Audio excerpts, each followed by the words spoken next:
Ayun, good morning, Doktora, shout out kay Papsi TV.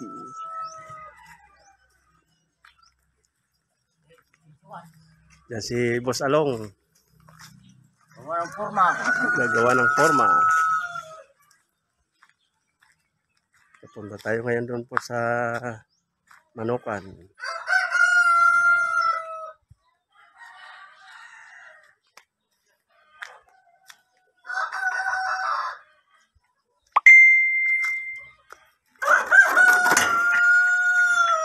So yung ating mga pato, katapos nilang naligo, magpapahinga, mamaya kakain na naman sila. Ito po yung Brahman na nagkasakit. Ngayon okay na siya. Masigla na. Kaso ayaw nang bumalik doon sa kulungan eh. Pinapalo na siya ng mga kasama niya doon.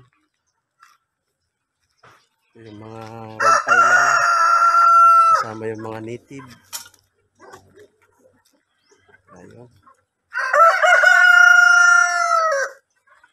Mamaya mag-harvest na tayo ng itlog.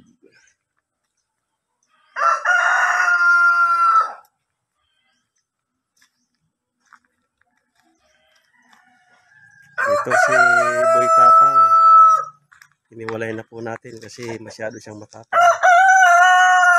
So yun, si Boy Tapang. Pasok tayo.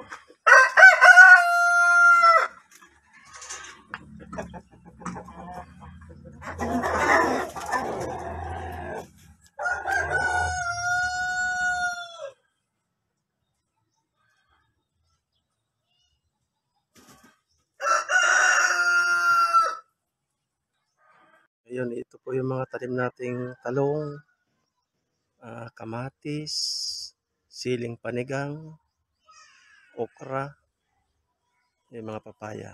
Mamaya magdidilig tayo para mabuhay sila. Ayan po. Yung mga malunggay buhay na. Ayan, umaga at hapon. Kung sila nadidiligan. Sana all nadidiligan.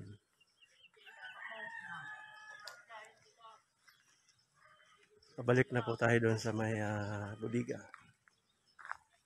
Ayan po yung dalawa, si Boss Badong at si Boss Larry. Tinatapos pong pormahan yung poste doon sa may purpose side. Doon sa may Nara.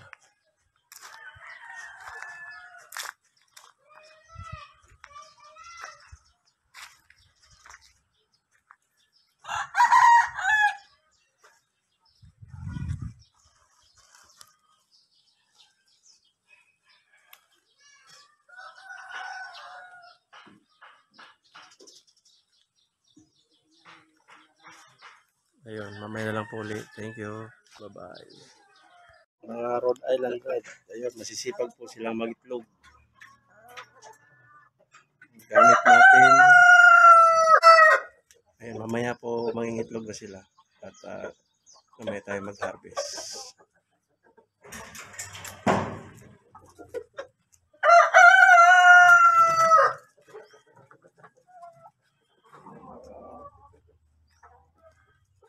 Wala. Ayun, meron ng isa. Ayun, meron na pala dito.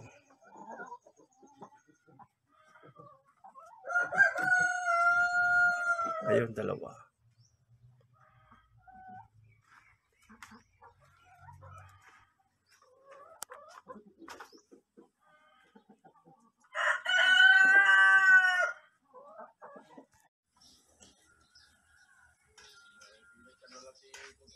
Ito po yung sa Sirao side.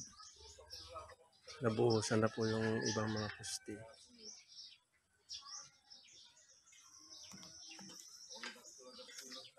At tayo doon sa may dulo.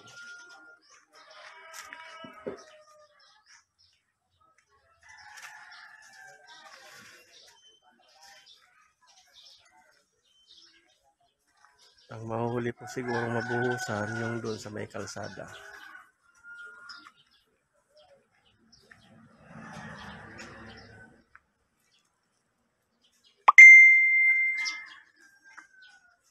Siraosay.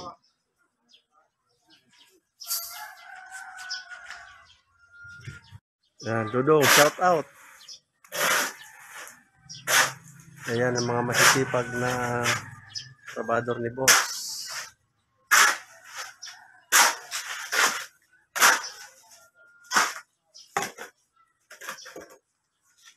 Oh, pati yung ano eh. Bakit na? Baka makarating kami Amerika ni Badong. Badong, makarating ka Amerika. Ayun si Boss Badong. Hataw sa pag-asintada sa Corpus side.